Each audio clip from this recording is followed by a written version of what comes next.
ॐ तत्पुरुषाय विद्महे महादेवाय धीमहि तन्नो रुद्र प्रचोदयात्।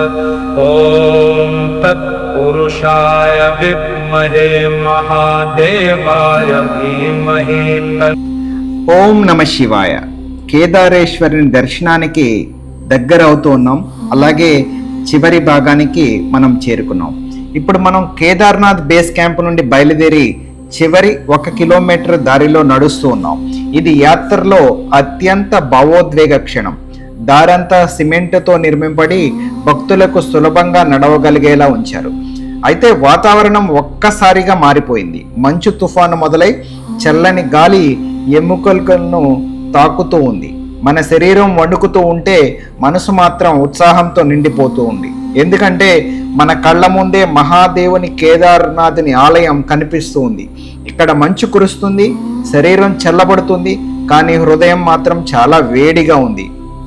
శివుని తీర్థయాత్రలో ప్రతి క్షణమైన ఒక పుణ్యమైన క్షణమే.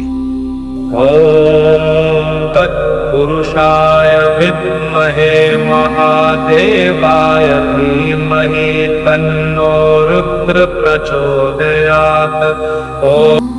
దూరంగా మబ్బుల మధ్యన వెలుగుతులో మెరిసిపోతున్న కేదార్నాథ్ ఆలయం కనపడింది. ఆ క్షణం మనస్సు ఆగిపోయినట్లు అనిపించింది. కన్నీళ్లు ఉబికి వచ్చాయి. ఇది సాధారణ దేవాలయం కానే కాదు, వేల ఏళ్ల చరిత్ర ఉన్న పవిత్రమైన జ్యోతిర్లింగం. ఈ ఆలయం 3583 మీటర్ల ఎత్తులో హిమాలయాల మధ్యన మందాకిని నది ఒడ్డున ఉంది. పాండవులు దీనిని నిర్మించారని, తరువాత 8వ శతాబ్దంలో ఆదిశంకరాచార్యులు పునర్నిర్మించారని చెబుతూ ఉంటారు. ఈ ఆలయం యొక్క ప్రత్యేకత ఏమిటంటే పెద్ద పెద్ద రాళ్లను సిమెంట్ లేకుండా ఇంటర్లాకింగ్తో కలిపి నిర్మించారు.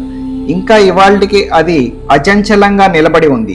ఇది మానవ శక్తి కంటే దైవ కృప కారణంగానే సంభవించింది అని అనిపిస్తూ ఉంటుంది ఈ దేవాలయాన్ని చూస్తూ ఉంటే.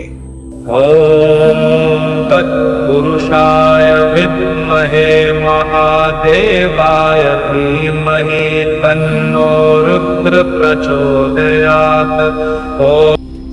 కేదార్నాథ్ ఆలయంలో గర్భగృహంలో స్వయంభూ శివలింగం ఉంది. ఇది సాధారణ లింగం కాదు, భూభాగం నుండి పైకి వచ్చిన సహజ రాతి ఆకారం వలె అనిపిస్తుంది. దీనినే సదాశివ స్వరూపంగా పూజిస్తారు. ముఖ్య గర్భగృహం చుట్టూ మండపం ఉంది. అక్కడ భక్తులు కూర్చుని శివుని స్మరించుకుంటూ ఉంటారు. ప్రతి జపం, ప్రతి నాదం ఇక్కడ ప్రతి ధ్వనిలా మారి మన ఆత్మలోకి వెళ్ళిపోతూ ఉంటుంది. అందుకే అనేక యోగులు ఇక్కడ తపస్సు చేసి ఆధ్యాత్మిక శక్తిని పొంది ఉన్నారు. తత్పురుషాయ విద్మహే మహాదేవాయ ధీమహి తన్నో రుద్ర ప్రచోదయాత్. ఓం తత్పురుషాయ విద్మహే మహాదేవ. 2013లో జూన్ 16, 17 తారీఖుల్లో ఇక్కడ భయంకరమైన వరద సంభవించింది. చోరాబారి సరస్సు ఒక్కసారిగా తెగిపడి నీటితో పాటు భారీ రాళ్లు, మట్టి కిందకు దూసుకువచ్చాయి. ఈ చుట్టుపక్కల ప్రాంతాలన్నీ చూస్తుండగానే పటాపంచలయ్యి మాయమైపోయాయి. గౌరీకుండి నుండి రాంబార వరకు అన్ని మట్టిపోలయ్యాయి. వేలాది మంది యాత్రికులు ప్రాణాలు కోల్పోయారు. కానీ ఆశ్చర్యమైన విషయం ఏంటంటే ఈ ఆలయానికి ఏమీ కాలేదు. దేవాలయం వెనుక ఒక భారీ బండరాయి వచ్చి ఆలయం ముందు ఆగిపోయింది. ఆ రాయి వల్ల వరద నీరు ఆలయాన్ని తాకకుండా 2 వైపులా విడిపోయింది. ఆ రాయిని నేడు భీమశిల అని పిలుస్తారు. అది చూసిన ప్రతి భక్తుడు ఒక్క మాటే అంటాడు, ఇది ఆ మహాదేవుని కరుణ అని. తత్పురుషాయ విద్మహే మహాదేవాయ ధీమహి తన్నో రుద్ర ప్రచోదయాత్. ఓం. రాత్రి 1 గంట సమయంలో మంచు కురుస్తున్న వేళ -డిగ్రీల చలిలో మేము ఆలయంలోకి ప్రవేశించాం. ఆ క్షణంలో మాటలు రావడం లేదు, కళ్ళల్లో కన్నీళ్లు మాత్రమే. ఆలయంలో గంటలు మోగుతున్న శబ్దం, శివుని నామస్మరణ ఇవన్నీ మన ఆత్మను శుద్ధం చేస్తాయి. అందుకే యోగులు హిమాలయాలకు వెళ్ళి తపస్సు చేస్తారు. ఇక్కడ భక్తి అంటే కేవలం పూజ కాదు, ఒక ఆంతరంగిక అనుభవం. ఆ స్వామిని స్పర్శించడం అనేది వేల జన్మల పుణ్యఫలం. ॐ तत्पुरुषाय विद्महे महादेवाय धीमहि तन्नो रुद्र प्रचोदयात् ॐ तत्पुरुषाय ఆలయం వెనుక ఆది శంకరాచార్యుల సమాధి ఉంది.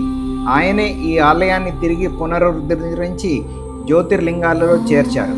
ఇక ఆలయం వెనుక వైపు స్వర్గారోహిణి మార్గం ఉంది. అదే పాండవులు స్వర్గానికి వెళ్ళిన మార్గమని భక్తుల విశ్వాసం. ॐ तत्पुरुषाय विद्महे महादेवाय धीमहि तन्नो रुद्र प्रचोदयात् ॐ ఈ యాత్ర మనకు ఒక గొప్ప పాఠం నేర్పుతుంది. శరీరం అలసిపోయినా, మనస్సు బలహీనంగా ఉన్న విశ్వాసం ఉంటే గమ్యాన్ని చేర్చుకోవచ్చు, అలాగే చేరవచ్చు. ఇది జీవితంలో ఒక్కసారైనా తప్పనిసరిగా అనుభవించాల్సిన, చేయవలసిన ఆధ్యాత్మికమైన యాత్ర. జై శ్రీ కేదార్నాథ్. ఓం నమ శివాయ, ఓం నమ శివాయ, ఓం నమ శివాయ.